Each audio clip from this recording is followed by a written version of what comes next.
Right, there's my screen. Okay. Right, can you all see my screen? Yeah. Yep. Okay, so can we just, I just need to go through and want to make sure we're quorate before we start. So could you just, how do we do this? So we've got, I think, one person who isn't a member.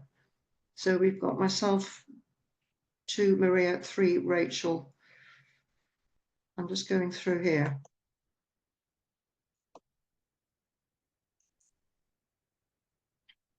I don't know if Paul is still there. Are we quorate? I think we are. I'm just going to, right. 12 people on the call currently. Right, so fine, that's great. Right, so I'm just going to run through. I mean, this is going to be quite quick. So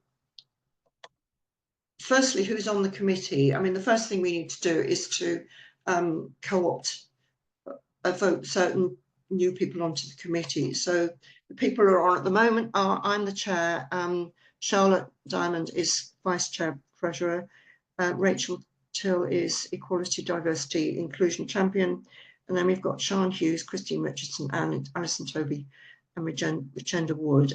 Stepping down, sadly, Hayley Mace and Humayun Pramanik. So what we'd like to do first is I can propose Anna Boccassini as to be voted on the committee. Could you indicate just by saying yes or raising your hand? Second it, Christine, right, Christine seconded. So Anna, you're on. Can I propose secondly Lucy Culkin? Right, somebody raise their hand. Christine raised her hand, seconded Alison, right. And the third one is, sorry, it should be Mark Hayward. I'm terribly sorry. Called you Mary Hayward, it should be Mark Hayward. Right, so Mark's on. Mary. Sorry, Mark. Right. Okay. Are you, the other thing is, are people happy for me to continue as chair? Do I need to be sort of voted on? Right, yes, and Charlotte as vice chair, treasurer. Right, is that another hand? Yes, and Rachel as EDI champion. Right, we have a vacancy for a secretary. This might be something that you need to think about. The job mainly is going to be hosting Zoom meetings, but I'll leave it for you to think about.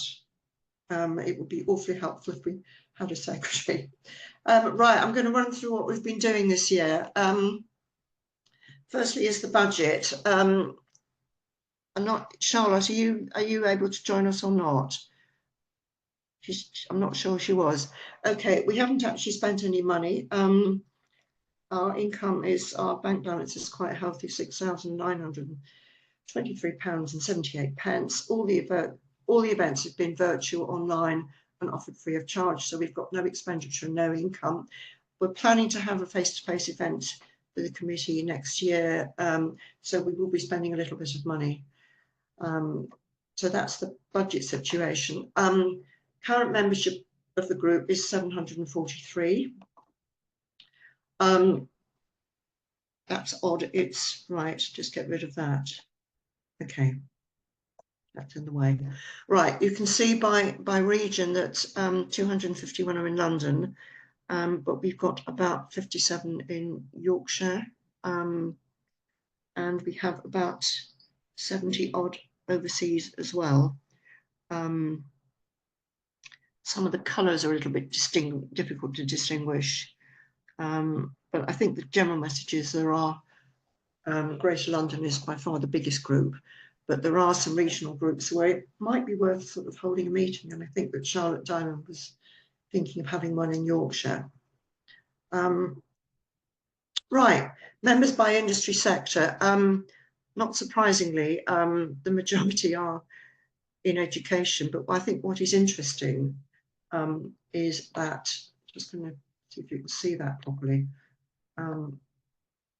that there are people in the group who are from different sectors. So the second biggest group is health and social health and public services, media publishing, and scientific research. So it's not just purely education, it's quite broad. Then we get members by contact type. So the majority, that's 302, are in-house, but we have 47 independent practitioners, 74 for consultancy. And I've done a breakdown to show which are the largest sectors. Higher education is obviously the biggest, public sector, not government, and then private sector.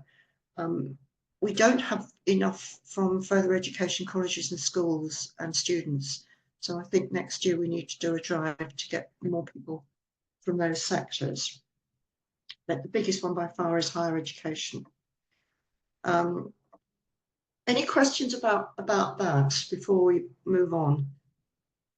No, or you save them up for the end. Okay, we did a survey in March to find out what people wanted, what sort of support they wanted from us. We got 57 responses, which was quite healthy. And these are the findings. Before I go any farther, can you all hear me all right? Yeah, no problems with. Okay. Right, list of topics. The top three were strategy and strategic thinking. So we had an event recently about that. Measurement and evaluation was second. Artificial intelligence was third. And we had 3 events about that in July. And the others were career progression, 17. We're going to be doing an event on that next year. Then internal communication, social media, media relations, improving technical skills. These were a list of things that they could tick, so it wasn't people were necessarily coming up with them spontaneously, but it was a sort of tick box. But it was quite interesting that the top 3 were quite distinctive. So what we did was we had some events. And these were all online. And the first one was in crisis communications in education sectors. That was a joint event with the not-for-profit sector, and there's 68 registered for that. And then we had 3 events on artificial intelligence. First one was a presentation by Stephen Waddington, and then one on AI and ethics, and then putting AI into practice. You can see the numbers were really healthy, not surprising. So 91, 78, and then the biggest was the practical demonstration from Weber Shandwick, 137. And then the last one was on the strategy. How can you be more strategic? And we had 4 panelists there, 142 registered. I'm in the middle of just doing a blog on it, which will be up on the LinkedIn site fairly soon. So we were really pleased with the numbers. It was quite healthy.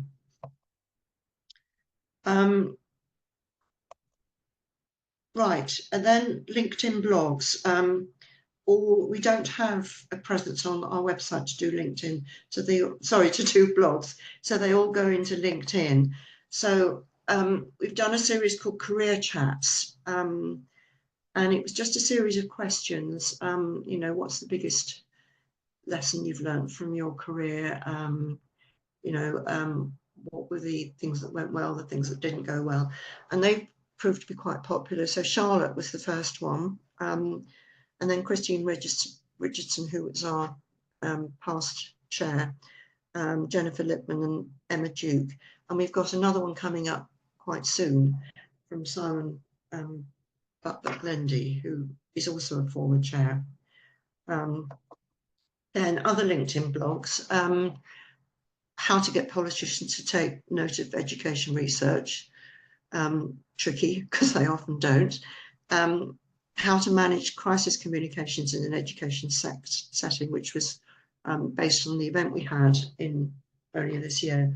How to create a communication strategy, and then 2 events which were based on the AI. 2 blogs which were based on the AI events that we had, and more. and it is really it's worth keeping an eye on the LinkedIn pages because they are proving quite popular. Then social media report, LinkedIn 477 members, 202 followers. We need to boost that. So I'm hoping that Mark Hayward, who is our social media coordinator, can help us with that. There's an issue about X, as you probably are aware. The CIPR have just decided to discontinue with X and move to Blue Sky. So we, as a committee, to have a discussion about that. Plans for 2025. We're planning an event in probably early February on how to manage your career in PR. And then one on measurement and evaluation in the spring and crisis communications in the summer. And some other ideas we're kicking around is meet the media, maybe some award-winning case studies similar to the one we've just heard, preparing for chartership and working with the new Labour government. We'd love to have more ideas about the kind of things you want to hear from us. How to get involved. You can volunteer to be a speaker in an online event. And in particular, we're looking for people from diverse backgrounds. Write a blog for us. That would be absolutely great. Or if you'd like to be included in the career chat series, get in touch with myself or Christine Richardson. Join the committee. We need some more members. So please get in touch with me and email me on that email if you'd like to join the committee. That's it. Any questions? I've run through that. Right. You can talk or you can, anything in the chat.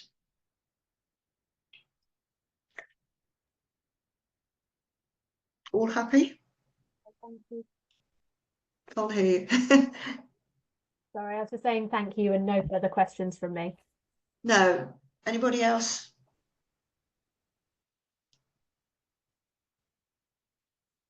Right. I think that's done then. So we've got 3 new people on the committee, and hope to see you early next year, or no, in December. No, it'll be next year. There's a doodle poll that's I've just sent out because we want to have a face-to-face meeting in January. So please complete the doodle poll. The next committee meeting, which may or may not go ahead, is the 18th of December. So it might just be a sort of social chat. But I'll inform you about that. Right. Okay, if we're all done, thanks for attending. And thanks very much to Kate and Maria as well. Okay.